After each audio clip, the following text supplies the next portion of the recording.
زخم ہرے ہیں ان پہ نمک پاشی نہ کی جائے تو بہتر ہے. ابھی جیسے علی محمد صاحب نے کہا کہ زخم ہرے ہیں. دل نا امید تو نہیں، ناکام ہی تو ہے. لمبی ہے غم کی شام مگر شام ہی تو ہے. جناب علی، اسٹیٹ بینک کے بل کے پاس ہونے کے بعد 2 خطرناک رجحانات آگے بڑھے ہیں. پہلا رجحان تو یہ ہے کہ حکومت بار بار کہتی رہی تھی کہ ہم مجبوراً اس بل کو پاس کر رہے ہیں اور مجبوراً منی بجٹ لا رہے ہیں. اس بیانیے کو تبدیل کر کے جشن فتح یہاں منایا جا رہا ہے اور ہر ٹی وی چینل پہ اور ہر جگہ کہا جا رہا ہے کہ یہ بہت بڑی کامیابی ہے اور پاکستان کی نجات اس کو پاس کرنے میں ہے. میں عرض کرنا چاہتا ہوں، علامہ کا شعر یاد آتا ہے، وائے ناکامی متائے کارواں جاتا رہا، کارواں کے دل سے احساس زیاں جاتا رہا. دوسرا رجحان یہ ہے کہ اپوزیشن کو تقسیم کرنے کی کوشش کی جا رہی ہے اور یہ تاثر دیا جا رہا ہے کہ اپوزیشن منقسم ہے، اور جس میں پہلا جو کام کیا جا رہا ہے وہ یہ ہے کہ محترم قائد حزب اختلاف کے کردار پہ انگلیاں اٹھائی جا رہی ہیں. ہم اس کی مذمت کرتے ہیں اور ہم یہ بتانا چاہتے ہیں کہ جو انگلیاں اٹھا رہے ہیں وہ محترم قائد حزب اختلاف کی جو قربانیاں ہیں، جو انہوں نے پارٹی کے ساتھ وفاداری کی ہے، اس کو ذہن میں رکھیں.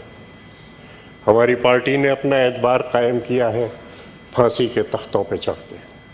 ہماری پارٹی نے کوڑے کھا کے اپنا اعتبار قائم کیا ہے، جیلوں میں جا کے اپنا اعتبار قائم کیا ہے.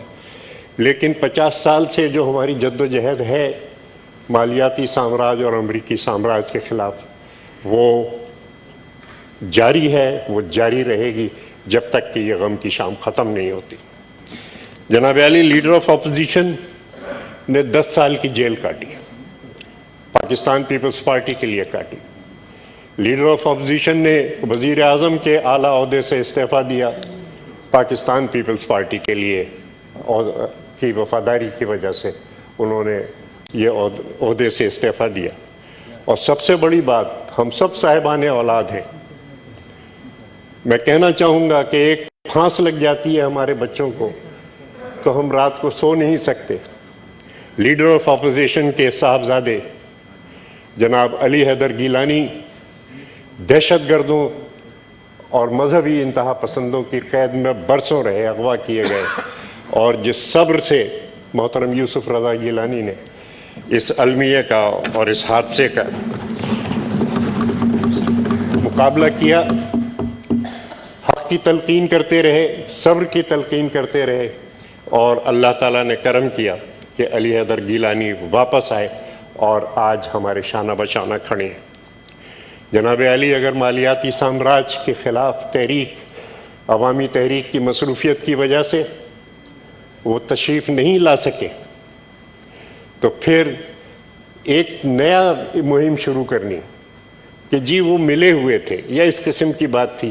میرے خیال سے یہ مہم قابل مذمت ہے اور میں اس کی پارٹی کی طرف سے مذمت کرنا چاہتا ہوں. میں بتانا چاہتا ہوں کہ محترم یوسف رضا گیلانی کو پوری قیادت کا پارٹی کی اور پاکستان پیپلز پارٹی کے ہر کارکن کا اعتماد حاصل ہے اور اعتماد حاصل رہے گا. اگر انہوں نے یہاں کھڑے ہو کے استعفے کا اعلان کیا تو یہ ان کی ذاتی شرافت ہے، یہ ان کی خاندانی شرافت ہے، جس کی وجہ سے انہوں نے تنقید کا جواب اس طریقے سے دیا. جناب علی، غلطیاں ہوتی ہیں. میں نیب کے خلاف امینڈمنٹ لایا تھا، نیب آرڈیننس کے خلاف. 1 ووٹ سے وہ آرڈیننس پاس نہیں ہو سکا. 17 ممبر ہمارے اس دن غائب تھے یہاں سے، وہ نہیں تشریف لائے تھے. غلطی ہوتی ہے.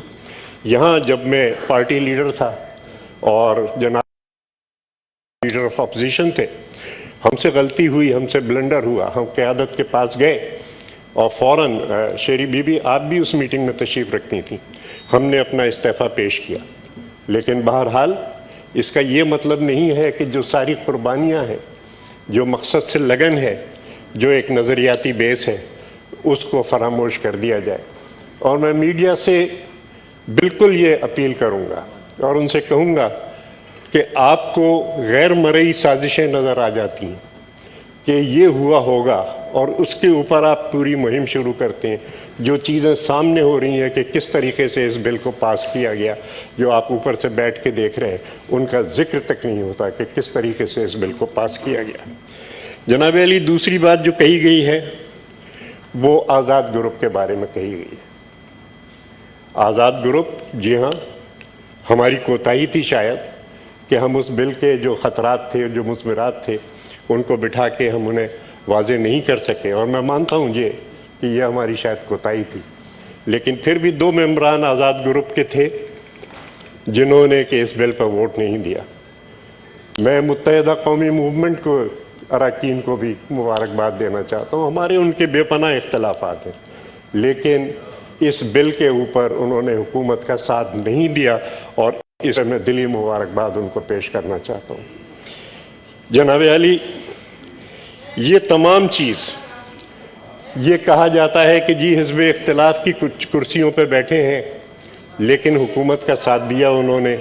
یہ پھر ایک میں آپ کو جی ٹائم دیتا ہوں ان کے بعد پلیز. پھر یہ ایک کوشش ہے اپوزیشن کو تقسیم کرنے کی، اور تقسیم کرنے کی ایک ایسے معاملے پہ کہ جو کہ ایک قومی نوعیت کا معاملہ ہے، اور جو کہ ایک ایسا معاملہ ہے کہ جس کے بعد جس کو مورخ لکھے گا کہ کیا ہوا اور کس طریقے سے اس کی مزاحمت کی گئی. جناب علی، میں آخر میں یہی عرض کروں گا کہ اس تمام مہم کو بند کیا جائے، اس کو روکا جائے. جو نقصان ہونا تھا وہ نقصان ہو گیا، اس نقصان کی تلافی کیسی کی جائے. قائد اعظم محمد علی جناح نے جب 1 جولائی 1948 کو اسٹیٹ بینک آف پاکستان کا افتتاح کیا تھا تو انہوں نے کہا تھا the establishment of State Bank of Pakistan symbolizes the sovereignty of the state in financial spheres. آج مالیاتی سامراج اپنے پنجے گاڑ رہا ہے. آج ہماری پالیسیاں ہم اس ایوان کے اندر نہیں بنا رہے یا پرائم منسٹر ہاؤس کے اندر نہیں بنا رہے، پالیسیاں باہر سے آتی ہیں. میں تمام ٹریجری کے دوستوں سے اور ان دوستوں سے بھی کہ جو تشریف نہیں لائے تھے لیکن جن کو لایا گیا، اپیل کرتا ہوں کہ آئیے مل کے بیٹھیں، طریقہ کار نکالیں کہ کس طریقے سے ہم ملک کی پروڈکشن کو بڑھا سکتے ہیں، کس طریقے سے ہم پیداواری لاگت کو کم کر سکتے ہیں، اور کس طریقے سے یہ ٹریڈ ڈیفیسٹ جو بڑھتا جا رہا ہے اس کو کنٹرول کر سکتے ہیں.